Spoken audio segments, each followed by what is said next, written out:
Hello students, तो आज हम अपना नया पार्ट पढ़ेंगे मिठाई वाला। तो मिठाई वाला एक ऐसा व्यक्ति है जो उस मोहल्ले में पहले भी अन्य वस्तुओं को बेचने के लिए आ चुका है।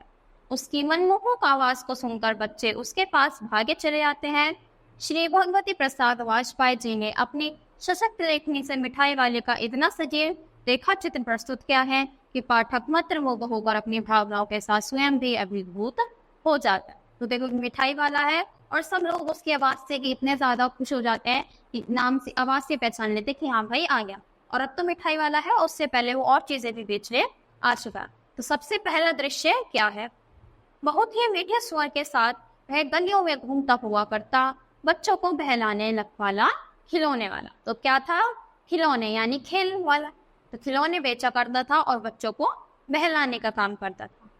इस अधूरे वाक्य को वह ऐसे में चित्र किंतु इतने मधुर ढंग से गाता कि स्नेहपूर्ण गाना सुनकर निकट के घरों में हलचल मच जाती। तो इसको गाता हुआ आता था। छोटे छोटे बच्चों को अपनी गोद में लिए युवतियां चीखों को उठाकर छज्जों के नीचे झांकने लगती। बच्चों का झुंड उसे घेर लेता। तब वह खिलौने वाला नहीं बैठकर खिलौनों की पेटी खोल देता। तो आवाज सुनकर सब हो जाते थे, सब अपने घरों से छज्जों से झांकने लगते और बच्चे क्या करते थे, वैसे ही उसके आसपास आ जाते थे। फिर वो क्या करता था, अपने खिलौने, उसको पोटली को खोलता था और उसमें से अपने खिलौने निकालता था। बच्चे खिलौने देखकर पुलकित होते, बहुत खुश हो जाते थे। वे पैसे लाकर खिलौनों का मोल भाव करने लगते। तो जाते थे अपने घर से फटाफट पैसे लेके आते थे और उनसे वो खिलौने लेते थे। पूछते इसका दाम क्या है और उसका, तो बच्चे कहते बोलते हैं कि अले वो क्या है, और उसके तो थोड़ा तोतले पने में बोलते हैं। तो ये पूछता है। खिलौने वाला बच्चों को देखता, उनके नन्ही नन्ही उंगलियों और हथेलियों से पैसे ले लेता और बच्चों के मनपसंद खिलौने उन्हें दे देता। खिलौने लेकर बच्चे उछलने कूदने लगते और तब खिलौने वाला फिर उसी प्रकार गाकर चल देता। बच्चों को बहलाने वाला खिलौने वाला। तो क्या थे, बच्चे लेकर वापस चले जाते थे और उसको भी बहुत ही अच्छा लगता था कि बच्चों की इतनी छोटी छोटी सी उंगलियां हैं, इतने छोटे छोटे हाथ हैं और उनसे वो पैसे ले लेते। सागर के हिलोर की भांति उसका वह मादक गान गली भर के घेरों में इस छोर से उस छोर तक लहराता हुआ पहुंचता और खिलौने वाला आगे बढ़ जाता। तो ऐसे ही वो डोलता रहता था और अपने खिलौने बेचता रहता था। राय विजय बहादुर के बच्चे भी एक दिन खिलौना घर ले आए। वे दो बच्चे थे, चुन्नू और मुन्नू। दोनों अपने हाथी घोड़े लेकर घर भर में उछलने लगे। बच्चों की माँ रोहिणी कुछ देर तक खड़े खड़े उनका खेल देखती रही। फिर उसने पूछा, बेटा ये खिलौने तुमने कितने में लिए हैं? तो मुन्नू बोला, 2 पैसे में। तो इतना कम दाम सुनकर रोहिणी को बहुत हैरानी हुई। रोहिणी सोचने लगी, इतने सस्ते कैसे दे गया ये? जरा सी बात ठहरी, रोहिणी अपने काम में लग गई। फिर कभी उसे इस पर विचार करने की आवश्यकता ही भला कहाँ पड़ती। तो अब दूसरा दृश्य देखते हैं क्या होता है। तो नगर भर में 2-4 दिनों में एक मुरली वाले के आने का समाचार फैल गया। लोग कहने लगे, भाई वाह, मुरली बजाने में वह एक ही उस्ताद है। मुरली बजाकर गाना सुनाकर वह मुरली बेचता है, वो भी 2-2 पैसे में। क्या है, 2-2 पैसों में मुरली बेच रहा है और गाना गा गा कर। भला इसमें उसे क्या मिलता होगा? मेहनत भी तो ना आती होगी। एक व्यक्ति ने पूछ लिया, कैसा है वह मुरली वाला? मैंने तो उसे देखा नहीं। तो पूछता कि कौन है, कैसा दिखता है? मैंने तो नहीं देखा। और उसके लोग बहुत ज्यादा तारीफ कर रहे थे। उत्तर मिला, उम्र तो उसकी अभी अधिक ना होगी, यही 30-32 वर्ष का होगा। दुबला पतला गोरा युवक है। वही तो नहीं जो पहले खिलौने बेचा करता था? वही होगा।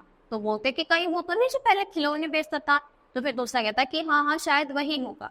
प्रतिदिन इसी प्रकार उसे मुरली वाले की चर्चा होती। प्रतिदिन नगर की गली गली में उसका मादक मृदुल स्वर सुनाई पड़ता। बच्चों को बहलाने वाला मुरली वाला। रोहिणी ने भी मुरली वाले का वह स्वर सुना। तुरंत ही उसे खिलौने वाले का स्मरण हो गया।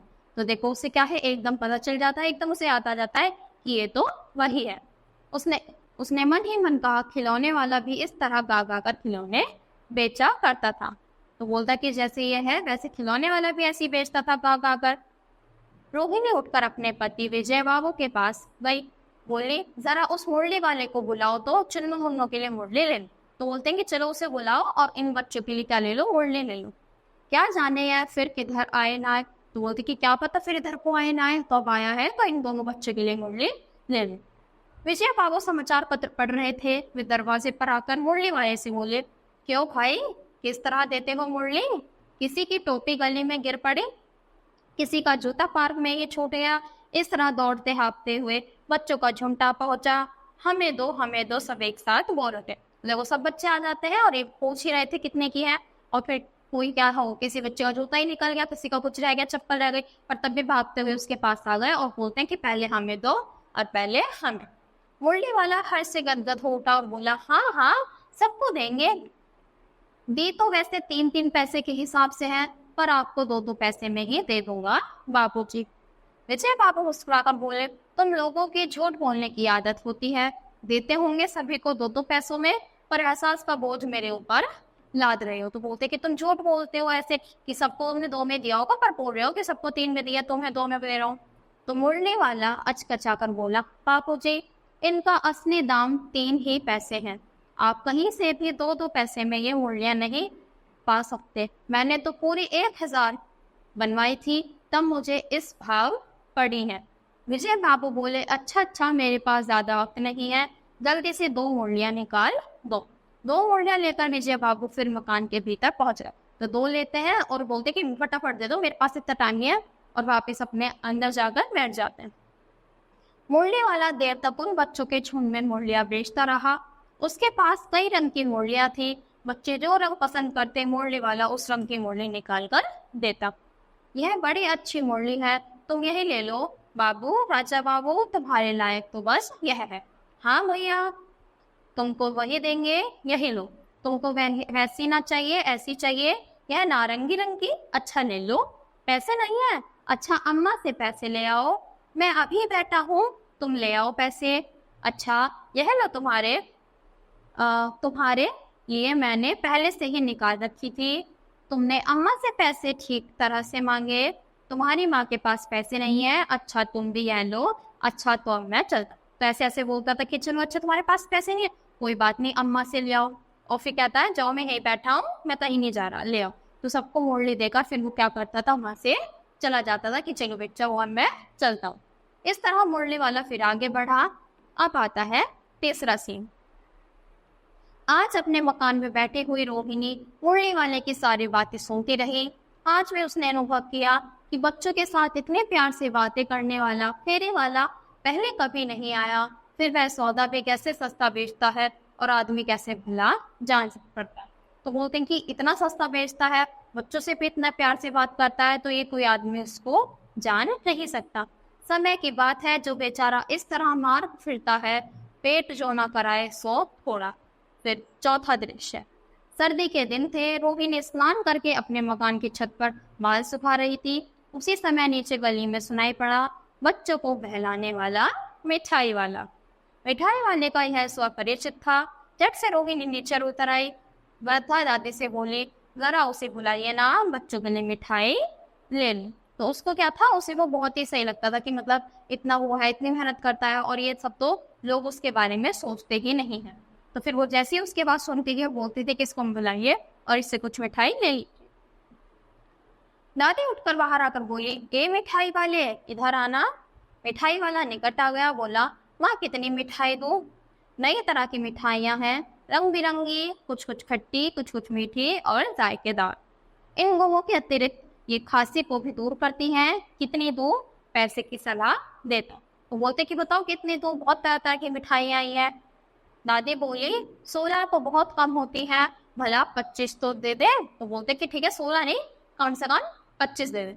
मिठाई वाला, नहीं दादी, अधिक नहीं दे सकता, इतना भी कैसे देता हूँ, यह अब मैं आपको क्या, खैर मैं अधिक तो ना दे सकूंगा। तो बोलते हैं कि नहीं नहीं, मैं ज्यादा नहीं दे सकता।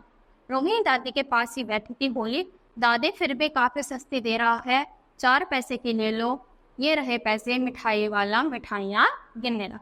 रोहिणी ने पूछा, भैया तुम पहले भी यहाँ आते रहे हो ना? हाँ, कई बार आ चुका हूँ, उसने कहा। रोहिणी का अनुमान ठीक निकला। अब तो वह उससे और भी कुछ पूछने के लिए अधीर होती। तो वो सोचती है वो आवाज से कि आप पहले भी आना, तो बोलता है कि हाँ आओ। तो वो और सोचती है कि मैं अब इससे और कुछ पूछूंगी।